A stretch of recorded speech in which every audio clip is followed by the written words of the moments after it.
À Abidjan, la discrète association Arc-en-Ciel vient en aide aux séropositifs et aux homosexuels. Plus de 350 personnes la fréquentent. La fin du programme USAID, l'aide américaine au développement, a failli provoquer sa fermeture, comme pour d'autres ONG.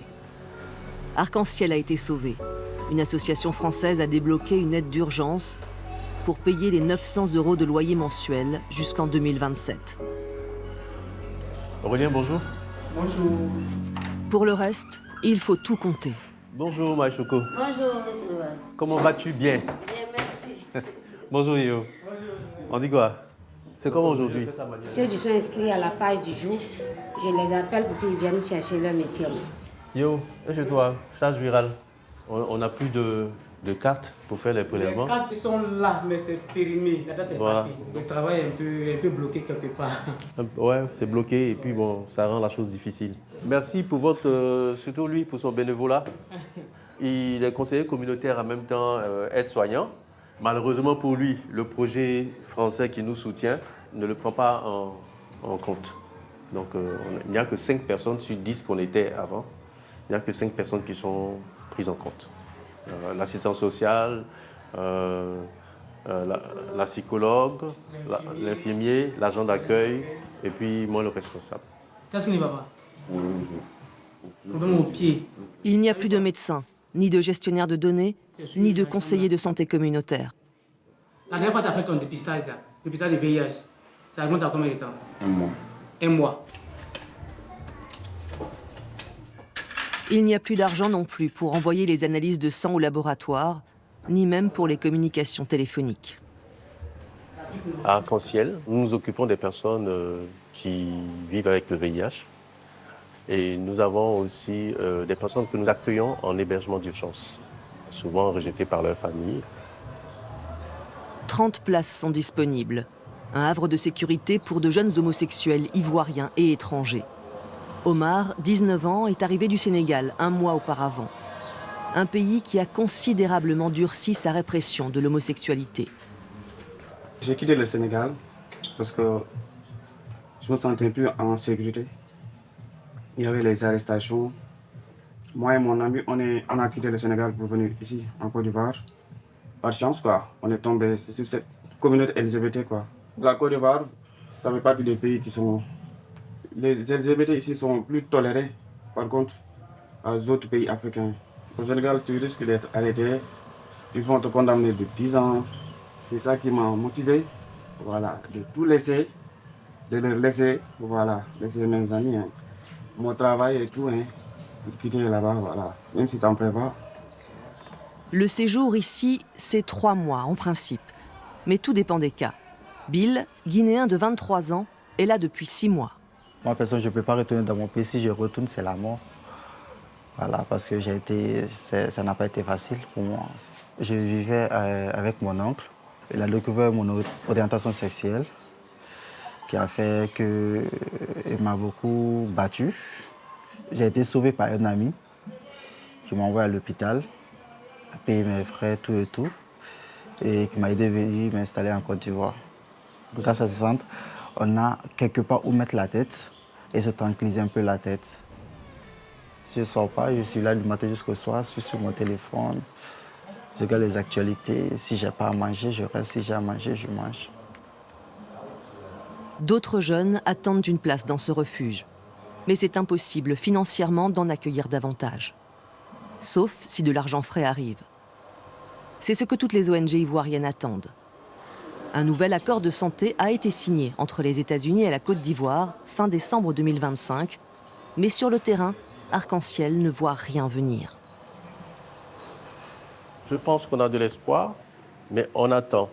Parce qu'aux dernières nouvelles, je sais qu'on devait être appelé par la DGS, la Direction Générale de la Santé. Mais on attend toujours. Ça sera une grande bouffée d'oxygène, quoi. C'est ce qu'on attend pour pouvoir améliorer la qualité de notre activité. En attendant, il faut fonctionner à minima.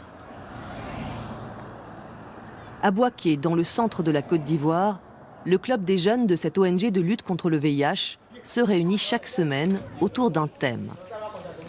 Aujourd'hui, le consentement.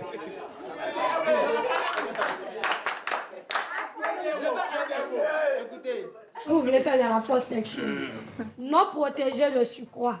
Et puis la fille lui dit, ah, on va utiliser le préservatif. Et puis, tu dis non, on ne mange pas on mange pas banane avec la peau. Tu dois être d'accord avec la fille pour pouvoir utiliser le préservatif. C'est pas nous on refuse, ce sont les filles elles-mêmes, elles ne veulent pas. À l'écart, Penda Diagola Touré, directrice et fondatrice du Centre Solidarité Action Sociale. Elle laisse volontiers traîner ses oreilles. Ils se chahutent, ils se font des palabres, mais ils se donnent aussi des conseils, vraiment, pour ceux qui ont eu des problèmes. Si elle ne veut pas comprendre, tu lui dis il y a les maladies. Ces jeunes vivant avec le VIH sont inquiets. Ils ont toujours été aidés, soutenus, soignés par cette ONG. Mais la baisse des financements américains fait vaciller leur certitude. Il y a des trucs qu'ils ont arrêtés. Aujourd'hui, comment ça vous affecte? Au départ, on nous donnait des vivres chaque mois. Maintenant, ça a arrêté. Bon, je me suis demandé pourquoi. Parce qu'on m'a dit, il y avait tel projet, c'est pour cela qu'on finançait. Maintenant, les partenaires ont été financés. C'est grâce à ce centre qu'ils sont grandis. Parce qu'ils financent tout. En fait. Au niveau hospitalier, et au niveau scolarité, au niveau du loyer. Aujourd'hui, c'est grâce à ces financements-là que moi, je suis à l'université. Mais comme toi, tu dis que non. Ce centre prend en charge des personnes séropositives depuis plus de 30 ans, avec de l'argent qui vient de l'étranger, de gouvernements et d'ONG. Mais l'année 2025, marquée par le désengagement américain, a été un séisme pour tous, salariés comme bénéficiaires. Moi, je pense que la rupture de financement ou la réorientation des financements américains vont bousculer le niveau d'évolution du VIH pédiatrique ici en Afrique, surtout en Côte d'Ivoire. La crainte que l'épidémie reprenne est omniprésente. À partir de mars, avril, tu as vu que la courbe a commencé à monter. C'est ça, oui. Voilà. Faisons attention. N'aidons pas le VIH-Sida à rebondir. Mais quand ça rebondit, ça ne serait pas seulement chez nous. N'oublions pas que nous sommes dans la mondialisation. Il n'y a pas plus voyageur que le VIH-Sida. Sa fille va bien. Pour l'équipe de direction, c'est le casse-tête quotidien afin de compenser la baisse de l'aide américaine. On a suffisamment de médicaments pour donner 6 mois. Très bien. Nous souhaitons vraiment qu'en 2030, ça s'arrête, que le VIH arrête de tuer. Nous le souhaitons vraiment au plus profond de nous-mêmes. Ce que je voudrais dire, on peut réorienter, mais pas dire que bon, on arrête tout. Ça a été brutal, ce que les Américains ont décidé. Ça a été brutal. Et on l'a ressenti fortement, nous. Malheureusement, on a connu une coupe drastique de ce financement qui nous a obligés, par exemple, en 2025, de réduire le salaire des travailleurs à des moitiés pratiquement. Ah oui, parce que nous, on a une filature de 2000 patients. Il faut un nombre conséquent de conseillers communautaires pour pouvoir les suivre. La nouvelle stratégie américaine en matière d'aide à la santé se déploie dans le monde. Une trentaine de pays ont signé des accords bilatéraux avec les États-Unis, dont la Côte d'Ivoire. De l'argent remis au gouvernement. Mais ensuite... On n'en sait rien, pas grand-chose. On sait en tout cas que les États-Unis, on va dire, revu leur partenariat avec l'État de Côte d'Ivoire dans un programme qu'on appelle America First. Donc ça, on le sait. On a plus ou moins des informations sur l'enveloppe budgétaire. Mais ce qu'on ne sait pas, c'est le mécanisme de gestion de ces fonds qui vont être mis à la disposition de l'État. La clinique continue de fonctionner. La délivrance des traitements est assurée par l'État ivoirien. Okay. Voilà, vos produits, 6 mois. Sachant que dans le pays, 60% du budget national de la lutte contre le VIH est financé par les États-Unis. Est-ce que le médicament te fatigue? En plus des médicaments qu'on vous donne là, on est là pour vous écouter, pour voir comment faire, pour vous aider.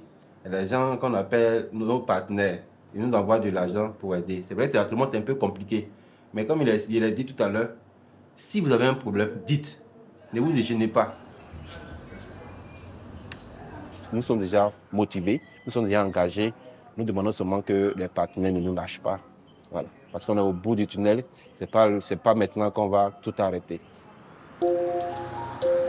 Dans cette dernière ligne droite vers la fin de l'épidémie en Côte d'Ivoire, un maillon essentiel a quasiment disparu avec la fin de l'USAID. Des centaines de conseillers communautaires ont été licenciés. Basé à Abidjan, Philippe Mzelati, épidémiologiste à la retraite, a suivi de près la lutte contre le VIH en Afrique de l'Ouest. Tout le soutien communautaire qui permet de prévenir l'infection, d'aller dans les communautés, de dire faites votre dépistage, d'aller dans les communautés et dire bon, est-ce que tu prends bien ton traitement, n'oublie pas de venir, il faut revenir à telle date, etc. Tout ça, c'est plus ou moins perdu, puisque les financements pour ça ont cessé. Ce qui est resté, c'est les traitements eux-mêmes, et donc les gens continuent à avoir leur traitement. Mais à condition qu'ils pensent à aller le chercher et qu'ils viennent le chercher.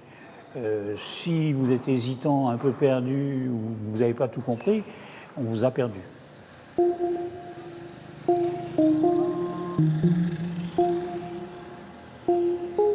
Ces perdus de vue, comme on les nomme, Bibata et Henri Jaurès tentent de les rattraper. Leur ONG continue tant bien que mal certaines activités, avec un budget divisé par 3 et moitié moins d'employés. Aujourd'hui, visite chez Drissa et Odette, un couple séropositif depuis longtemps, qui était aidé financièrement par l'ONG Bois qui éveille. C'est regrettable parce que bon, tout est devenu difficile avec l'abandon des États-Unis. Nous-mêmes, on a entendu beaucoup de choses. On se croyait déjà parti parce que je dis mais ça là, comment on va faire? Bibata, l'une des rares conseillères communautaires encore en poste, essaye de leur rendre visite régulièrement. Ça leur donne plus de poids pour leur montrer effectivement qu'il y a des gens qui se préoccupent d'eux, qui se soucient d'eux. Quand tu pars chez eux, c'est souci de nourriture. Ah, je n'ai pas mangé aujourd'hui, il fait comment prendre les médicaments. Chez certains, c'est le problème moral, voilà, psychologiquement. Il y a d'autres qui te disent carrément oh, je suis fatigué de prendre le traitement. Les groupes de parole hebdomadaires n'ont plus lieu. Plus de budget pour rembourser les frais de transport des patients. Même problème pour les trajets vers le centre de santé. Souvent, pour aller chercher le médicament, on a des problèmes. Souvent, on marche pour aller. En au retour, encore on marche. Venu, coup de ces médicaments. Parce qu'il n'y a pas de transport. Avant, ils payaient. Deuxième visite du jour pour Bibata, chez Madame Ballot, veuve avec 3 enfants à charge. Dans son sac, un peu de nourriture fournie par l'ONG. Bonsoir. Bonsoir, comment tu vas, Bibata? Ça va, toi aussi, Mariam? Oui.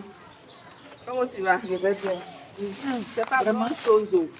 Avec nos maigres moyens, ce qu'on a pu avoir. C'est ça. Vraiment, merci beaucoup. Que Dieu fortifie. Non, que Dieu fortifie. Amine, amine. Vraiment, je vous dis merci beaucoup. Bon, tu sais qu'au moins, tu peux faire au moins 10 jours avec ça. Le riz, les pâtes, voilà. Tu peux faire au moins quelques jours avec, tu es content, sans dépenser. Bon, c'est pas facile.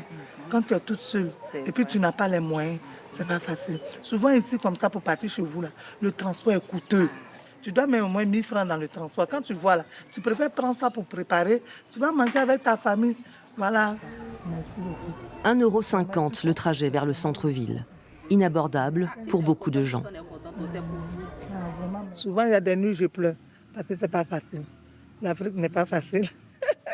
Pas facile. Mais quand tu vas de l'aide à quelqu'un, rares sont ceux qui te répondent. Ouais. Le fameux accord America First Global Health Strategy, c'est 420 millions d'euros versés par les États-Unis sur 5 ans pour renforcer le système de santé de Côte d'Ivoire. Et l'obligation pour le gouvernement ivoirien d'investir quasiment autant dans la santé. Mais comment? À Abidjan, ni le ministère de la Santé ni l'ambassade américaine n'ont accepté nos demandes d'interview.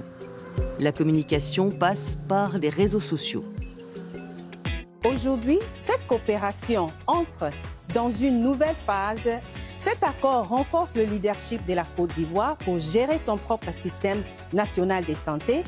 La stratégie America First pour la sécurité renforce la sécurité sanitaire mondiale. Hasard du calendrier ou contrepartie? En 2025, les deux pays ont aussi signé des accords dans le secteur pétrolier. 6 milliards d'euros pour la construction d'une nouvelle raffinerie et l'exploitation de 2 blocs offshore par des entreprises américaines. 250 millions d'euros aussi pour la modernisation du secteur électrique. L'aide étrangère, elle fonctionne toujours sur un donnant-donnant, même si c'est un donnant parfois uniquement politique. Je vous aide et vous m'apportez votre soutien politique ou symbolique. Bon, là, on a l'impression que le Trumpisme, c'est un peu le stade ultime du capitalisme, quoi. Là, on est vraiment dans le deal ouvert, clair. Et puis, si tu ne me donnes pas, je ne te donne pas. Et puis voilà, quoi. Il y a très peu de gens qui peuvent considérer que ça a été donné gratuitement. C'est forcément contre quelque chose. Le credo trumpien, c'est « Trade, not aid ». Du business, pas d'aide. Les pays qui signent un accord America First sur la santé acceptent de partager les données médicales de sa population et de privilégier l'industrie américaine. Dans le domaine de la lutte contre le VIH, pas de business, mais des attentes. Plus de 400 000 personnes vivent avec le virus en Côte d'Ivoire. Pour le directeur de l'ONG Espace Confiance, le plan de bataille déployé ces 20 dernières années fonctionnait. Mais comment continuer avec un budget amputé de 50%? En Côte d'Ivoire, on a encore, je pense, entre 75 000 personnes, peut-être plus 100 000 à identifier, des personnes potentiellement vivant avec le VIH. Comment on fait pour les identifier? Comment on leur offre le traitement ARV? Comment on fait pour que les charges virales soient supprimées? Quelle stratégie on met en place pour donner des moyens de prévention? Comment on leur offre le dépistage, etc. Donc, ce sont de vraies questions. Pour faire tout cela, il faut du personnel. Espace Confiance a dû licencier la moitié de son effectif, 110 salariés. Parmi eux, Nina. Elle était conseillère communautaire auprès de prostituées et venait les voir ici sur leur lieu de travail pour parler santé. Il faut qu'on explique aux filles comment ne pas avoir le VIH et comment éviter les grossesses à risque. Maintenant, ceux qui veulent faire les tests, on essaye de faire le test. C'était très difficile, pour ne pas dire un peu. Parce que tout d'un coup, le projet s'est arrêté à cause du programme budgétaire, tout ça là. Comment les prostituées ont-elles vécu cette interruption? À la clinique d'Espace Confiance, 2 femmes ont accepté de nous parler en gardant l'anonymat. Irene, nigériane de 35 ans, paie les études de ses 3 enfants restés au pays en se prostituant. Mariam, 19 ans, burkinabé, est en rupture avec sa famille depuis 2 ans et se prostitue pour vivre. On n'utilise pas les capotes. On n'utilise pas parce qu'il n'y a pas de capote le plus cher. Avant qu'on venait, on nous donnait des paquets. Maintenant qu'on vient, il n'y a rien. Et même, ils sont découragés. Au début, ils venaient sur notre lieu de travail, là où nous exercions notre activité de prostitution. Mais aujourd'hui, cela fait presque 1 an que nous ne voyons plus ces gens de l'hôpital. Il y a même eu une période où ils nous donnaient la PrEP. Vous savez, la PrEP qui nous protège du VIH. Mais depuis plus d'1 an, il n'y en a plus. On ne les voit même plus, ces gens. On a besoin de beaucoup de trucs, les gels, les lubrifiants. S'ils pouvaient nous amener ça, on a beaucoup, vraiment besoin. Le VIH est en train de nous attraper. L'ONU-SIDA a donné l'alerte l'an dernier, craignant que cette baisse des aides soit une bombe à retardement. Pour son représentant en Côte d'Ivoire, Christian Moala, le chantier ne fait que commencer. Pour la Côte d'Ivoire, depuis 2010, on a réduit de 67% les nouvelles infections. Également, on a réduit considérablement le nombre de décès liés au VIH. Et ça, c'est des acquis. Des services continus, mais ce n'est pas le même format qu'il y avait avant. Et donc, il y aura forcément une période de transition. Et donc, on accompagne, donc le gouvernement travaille dessus, mais nous, on accompagne le gouvernement avec les autres partenaires pour essayer de combler ces gaps. Des projets stoppés, des budgets rognés, du personnel licencié. Il n'y a pas que la lutte contre le VIH qui a été affectée. Les actions contre le paludisme ont aussi subi des revers. Bonjour. Voilà. Bon, asseyez-vous, asseyez-vous. Aujourd'hui, on va choisir cette image-là pour aller dans le village, pour montrer aux femmes. Donc, c'est ce qu'on va faire. Celle que l'on surnomme Maman Marie est la présidente de l'association des femmes du village de Sunguessou. Depuis 2021, elle participait tout à un projet financé par les États-Unis. C'est la famille Kofi. Quand le projet était là, voilà ce qu'ils nous ont donné. Les sacs pour mettre les documents dedans. C'est les boîtes à images, le chapeau et les sajots pour pouvoir se promener dans le village. Et puis nous avons les registres aussi, pour pouvoir enregistrer les femmes dedans. On doit sensibiliser dans le village pour sauver beaucoup d'hommes. Voilà. Il y a plein de morts. Avant, tu en as enterré 2. Il y a plus que 3 à la mort. C'est trop, c'est trop. On veut éviter tout ça là. Ce projet a été arrêté. Mais elles ont décidé de poursuivre leur mission, seules, sans encadrement, convaincues qu'elles peuvent aider d'autres villageois. Bonjour, mesdames. Bonjour, mesdames. Ça va ici? On a pris le moustiquaire pour distribuer aux femmes enceintes et puis les nourrices aussi. Donc, c'est tout ce qui reste. On nous donne ça pour dormir, pour que tout le monde puisse dormir sur les moustiquaires. Ça sert à quoi? Bon, ça nous protège d'abord.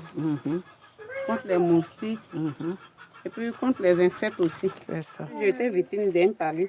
Donc, je dois dire aux gens de dormir sur la moustiquaire parce que c'est beaucoup important. Voilà. Les moustiques sont petits, mais ils donnent assez d'infections. Oui. Ils donnent assez parce que dans le dernier mois, là, j'ai fait 3 tours à l'hôpital pour le palu. 3 tours. Palu. Le palu tue autant que le sida en Côte d'Ivoire. C'est pas bon. C'est pas bon. Ça nous doit piétiner le poilu. Allô, la famille Kwaku? Ça va ici? Ok. Ah. La vieille, ça va ici? Bon, on va vous sensibiliser sur la moustiquaire et puis le planning familial. Vous voyez quoi sur l'image, s'il vous plaît? Je vois un monsieur qui est arrêté, qui regarde ses enfants qui dorment sous la moustiquaire imprégnée. Donc c'est quoi qui donne les moustiques aussi? Les moustiques, ce sont les ordures, voilà. les herbes, l'eau qui ne sèche pas, qui est là. Ce sont les moustiques, c'est ça qui donne les moustiques. Ah, ok. Avant qu'elle ne passe, on ne savait pas tout ça. On ne dormait pas sous les moustiquaires imprégnés. Les moustiquaires qu'on nous donnait, on prenait pour faire champ. On prend pour faire clôture, pour ne pas que les animaux gâtent nos choses. Mais depuis elles sont passées, maintenant on dort sous les moustiquaires imprégnés. On veut que le projet continue. Mais elles disent qu'on dit d'arrêter. C'est sur ça. Moi, ça ne me plaît pas beaucoup. Bon. Maman Marie et ses amis parlent également de planning familial, de suivi médical, de vaccination. Une véritable mission de santé publique. Elles ne savent pas bien qui a décidé de stopper ce programme. Ce qu'elles constatent, c'est que plus personne ne leur donne de moustiquaires à distribuer aux villageois. On vous dit, de leur dire que nous, on est là pour faire le travail. Ils n'ont qu'à nous aider. C'est eux qui ont commencé. Ils n'ont qu'à continuer. L'association des femmes percevait 75 € par trimestre pour cette mission de sensibilisation au paludisme. De quoi acheter des semences et des outils pour cultiver des légumes, remis en partie à la cantine de l'école. De petites initiatives qui, à l'échelle du village, ont sauvé des vies. Un cercle vertueux brisé par une décision prise loin d'ici, à Washington.